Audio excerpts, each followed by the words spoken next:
भाषा की जगो न बात, अब करो हसीन ख्वाब की। बिगुल न बज उठा बिगुल नवीन क्रांति का, तिजोरियों व गद्दियों व गोलियों से आज कराओ जीत मनुज की घड़ी शबाब की। तो आज भारत की धरती पर समय समय पर जन्मे विविध भाषाई वीरों से हम मिलेंगे। मैं नव्या साहू मेवाड़ की महारानी कर्णावती की भूमिका निभा रही हूँ। मिश्री संस्कृती राणी लक्ष्मीबाईची भूमिका साकारत आहे।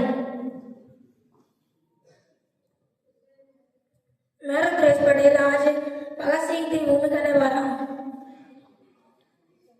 आम्ही अनुसूचित सोलंकी सुभाषचंद्र बोस चरित्र पालू करू छी। હું અનંત કુશવાહા મહાત્મા ગાંધીની ભૂમિકા ભજવી રહ્યો છું। ನನ್ನ ಮದುವೆ ಪುರೋಹಿತ ಇವರು सुब्रमण्यम भारती वित्तकले नृत्य किरण। मैं वंदना आज इंदिरा गांधी जी का किरदार निभा रही हूँ। जब अंग्रेजों का आक्रमण हुआ तब मैंने अपने लोगों को बचाने के लिए कई संघर्ष किए। भले ही परिस्थितियां कठिन थी परंतु शौर्य कभी झुकता नहीं। सम्मान की रक्षा करना ही एक राजपूत स्त्री का धर्म है और मैंने भी वही धर्म निभाया। अंग्रेजों ने जब हमारे अधिकार छीने तो मैंने कहा मैं मेरी झांसी नहीं दूंगी।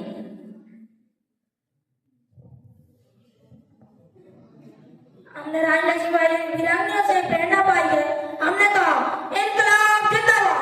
आजादी केवल बातों से नहीं मिलती, उसके लिए जोश, बलिदान और साहस चाहिए। भगत सिंह सही कहते हैं, इसलिए मैंने नारा दिया तुम मुझे खून दो मैं तुम्हें आजादी दूंगा। आजादी फौज बनाकर हमने अंग्रेजी हुकूमत को चुनौती दी। आजादी का सपना संघर्ष मांगता है।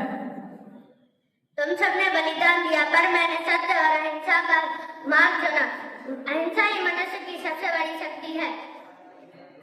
दांडी मार्च, असहयोग सत्याग्रह यह संविधान आंदोलन की नींव लाने के लिए काफी था। मैंने अपनी कविताओं से स्वतंत्रता का गीत गाया। शब्दों में वह आग थी जिसने युवाओं में क्रांति की आग जलाई। भारत माता के लिए जीना ही मेरा लक्ष्य था। देश आजाद तो हो गया लेकिन देश को मजबूत बनाना भी उतना ही जरूरी था। मैंने कहा नारी कमजोर नहीं शक्तिशाली है। हर चुनौतियों का सामना किया और देश को आत्मनिर्भर बनाने की दिशा में कदम बढ़ाए। हम गुजराती गांधी जैसे राम नाम के दीवाने, पंजाबी हम भगत सिंह के विष्णु प्रभा के मस्ताने और ऐसे ही कई अन्य जिनमें सबकी भाषा क्षेत्र अलग अलग थे पर मंजिल एक ही थी, भारत की स्वतंत्रता, प्रगति और सम्मान। धन्यवाद।